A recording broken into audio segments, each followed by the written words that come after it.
Hello everyone, welcome to my channel. সবাই কেমন আছো? ভিডিওটি পুরোটা দেখার অনুরোধ রইল।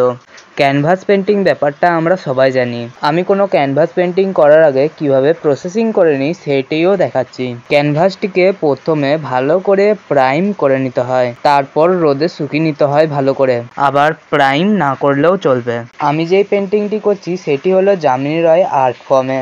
এটা তোমরা পিন্টারেস্ট বা গুগল থেকে কোথাও পাবে না, কারণ এটা যেহেতু আমার মন থেকে আঁকা তাই।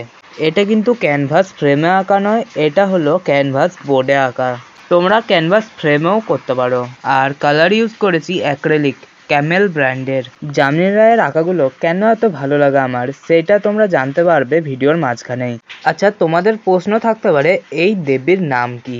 আমি এর উত্তরে বলবো, এটির নাম রেখেছি আমি দুলবী মাতা, মানে ত্রিদেবী, অর্থাৎ মা দুর্গা, মা লক্ষ্মী এবং মা সরস্বতী একটি দেবীর মধ্যে অধিষ্ঠান করছেন, যার 6টি হাত।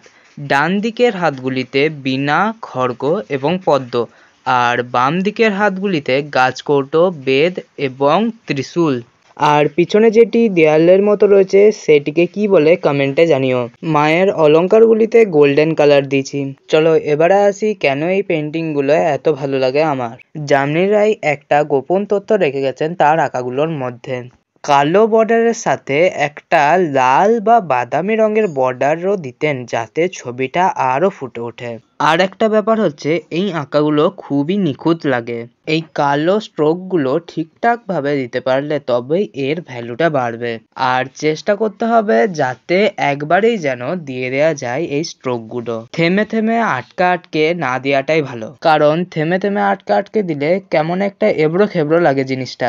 দেখো, বিনাটা এতটা বড়, কিন্তু তবুও বড় করে স্ট্রোক দেওয়ার চেষ্টা করেছি। শাড়ির কালারটা 90% আকাশি এবং 10% হলুদ মিক্স করে করেছি। আর শাড়ির পাড়ের রংটা ডিপ গোলাপি। সাদা রং দিয়ে ডিটেলিং করেছি। এই সাদা রং দিয়ে ডিটেলিংটা বোধহয় যামিনী রায় খুব একটা করতেন না।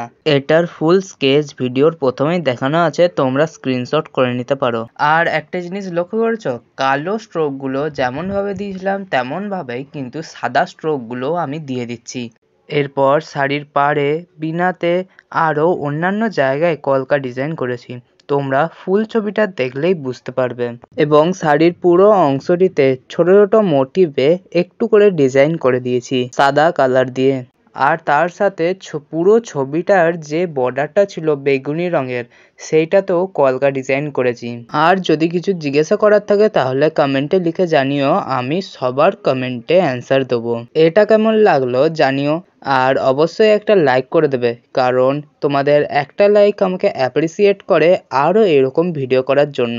তাহলে আবার দেখা হচ্ছে অন্য কোনো একটি নতুন ভিডিওতে। আজকের মতো টাটা। আর এটা কেমন লাগলো জানিও কিন্তু অবশ্যই।